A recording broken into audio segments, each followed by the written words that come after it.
Hello po sa inyong lahat mga ka-crypto. Ako po si Pinoy Crypto Trader at sa video na ito ay atin pong pag-uusapan ang tungkol dito kay Bitcoin, kung saan ay ito po yung huling mensahe ng Bitcoin creator na si Satoshi Nakamoto.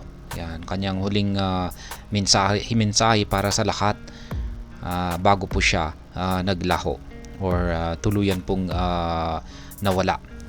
Isa pong misteryo kung sino po talaga siya. Ayan, yung kanyang pangalang Satoshi Nakamoto rito ay hindi po ito yung kanyang tunay na pangalan. Kaya nananatiling hanggang sa ngayon ay isa po siyang misteryosong individual. Kung sino nga ba talaga ang yan, kung ano nga ba ang kanyang totoong identity or katauhan. Kaya yan, ngayon ay meron po siyang iniwan na mensahe bago po siya tuluyang nawala. Kaya yan po ang ating pag-uusapan sa video na ito. Pero bago po tayo magpatuloy ay nais ko lamang po munang bigyang linaw ang aking disclaimer kung saan ang nilalaman po ng video na ito ay hindi po ito isang financial advice. For education and information purposes lamang po ang layunin nito. Maliban po dito ay nais ko na rin pong magbigay babala na wala pong kahit anumang group chat ang Pinoy Crypto Trader. At ayan ang pinakadahilan po kung bakit biglang nawala itong si Ginoong Satoshi Nakamoto ay iniwanan po niya itong si Bitcoin sapagkat gusto po niyang maging decentralized ito. Yan, yung ibig pong sabihin ng decentralized ay yung wala pong kumokontrol dito or walang kahit sino man ang may kakayahang kumontrol dito. Kaya yan po ang dahilan kung bakit po siya kung bakit po niya iniwan itong si Bitcoin or binitawan ang yan.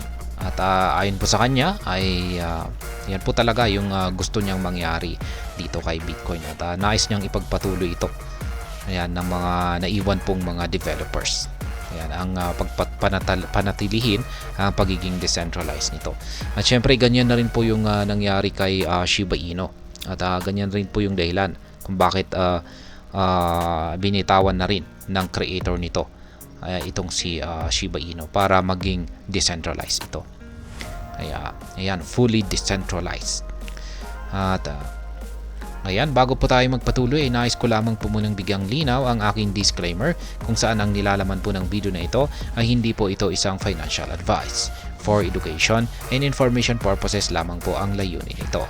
Maliban po dito ay nais ko na rin pong magbigay babala na wala pong kahit anumang group chat ang Pinoy Crypto Trader. At ayan, ang sabi rito ay 13 years ago, Bitcoin pseudonymous creator Satoshi Nakamoto sent what is believed to be final email, a message that has since become a piece of crypto folklore. Yan, nitong mga nakalipas na 13 taon ay meron pong isang sinend na isang final na email or mensahe itong si Satoshi Nakamoto, ang creator po ng Bitcoin. At ito po yung usap-usapan ngayon. The final email dated April 26, 2011 was believed to have been sent by Satoshi Nakamoto to a fellow Bitcoin developer, marking the last known communication from the Bitcoin creator before disappearing from public view. Yan, yung date po or petsa sa kanyang huling email na ito ay April 26, 2011. At ito po ay pinaniniwalaan ng karamihan na sinend po ni Satoshi Nakamoto ito sa isang kanyang kasamahang Bitcoin developer. Kaya ito po, dahil dito ay ito yung kanyang ito po yung tinagurian na kanyang pinakahuling komunikasyon.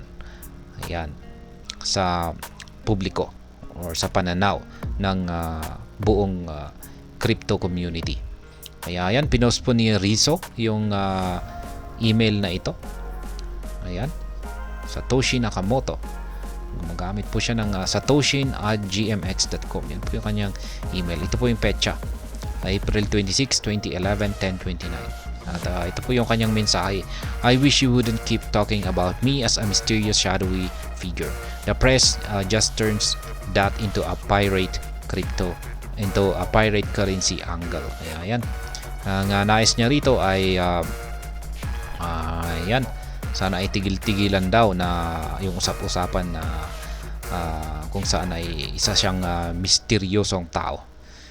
maybe instead make it about the open source project and give more credit to your developer contributors. It helps motivate them. Yan. Mas mabuting pagtuunan na lamang daw po nila yung kanilang open source project at magbigay po sila ng credit sa mga developer contributors. Yan, kumpara sa kanya. Kasi ayan, gusto po niyang ibig pong sabihin niya ay gusto nang makalimutan siya. Kasi yan nga ang para maging decentralisado po talaga ang Bitcoin. Yung parang kung maaari ay gusto niyang ituring na walang gumawa kay Bitcoin, walang nag-create nito. Parang ganyan. Kaya po siya gumamit ng peking pangalan. Kasi ayaw po niyang tanggapin yung credit. Ayaw niyang mapunta yung credit sa kanya. Kaya yan na nga, yung sinasabi niya rito, gusto niyang mapunta yung credit sa mga developer contributors na lamang. I've moved to other things and will probably be unavailable. Here's the C alert key and broadcast code in case you need it. You would probably give it to at least 1 or 2 other people. There are a few long-time users who are always around all the time. Kaya yan. Meron po siyang ibinigay dito na tinatawag na C alert. Yan. At saka pang broadcast code na baka kailangan daw ng developer na ito. Yan yung tumanggap sa email niya na ito. At ayan, nais niyang i-share ito sa at least isa o dalawang tao lamang. At maliban po rito ay marami daw pong mga users ang matagal nang sumusuporta dito kay Bitcoin. Kaya yan po yung kanyang pinakahuling mensahe. Napakaiksi. At ayan, napakaiksi naman po at mukhang wala naman pong gaanong mabigat na kanyang revelasyon dito. Nakamoto began the email by expressing his wish not to be talked about as a mysterious shadowy figure. Yan na nga, yung sinabi ko kanina. Ayaw po niyang pinag-uusapan siya na bilang isang misteryoso at walang nakakakilalang tao. Kaya ayan, in the historic communication with the subject alert key, Nakamoto signaled a wish to move on, adding, "I've moved on to other things and will probably be unavailable," and leaving Bitcoin's destiny to the community and its developers. Kaya ayan, itong si Ginoong Satoshi Nakamoto ay tuluyan na nga po siyang umalis dito kay Bitcoin. Ayan, naka-move on na raw po siya at siya na raw po ay nasa ibang bagay na kanyang na kanyang tinututukan ngayon. Kaya ngayon ay hindi unavailable daw po siya or hindi daw po siya makakatulong kay Bitcoin. Kaya ayan, yung destiny, yan, yung destiny ni Bitcoin ay ayan, ito ay nasa kamay na ng community ni Bitcoin at ang mga developers nito. Kaya ayan, nagpapakita lamang po ito yung na talagang wala na po siyang connection kay Bitcoin. Kaya sa madaling salita ay yan nga, decentralized itong si Bitcoin. Yan po yata ang gusto niyang ipahiwatig dito or ipagbigay alam sa lahat na wala pong kahit sino man ang may control kay Bitcoin. Yan, maging siya ay wala na siyang control dito kasi wala na siyang pakialam dito. Yan, at naka-move on na siya at meron na siyang ibang mga bagay na mas tinututukan sa ngayon. Kaya ayan, ibig pong sabihin niyan ay kinalimutan na rin po niya. Tuluyan na po niyang kinalimutan itong si Bitcoin.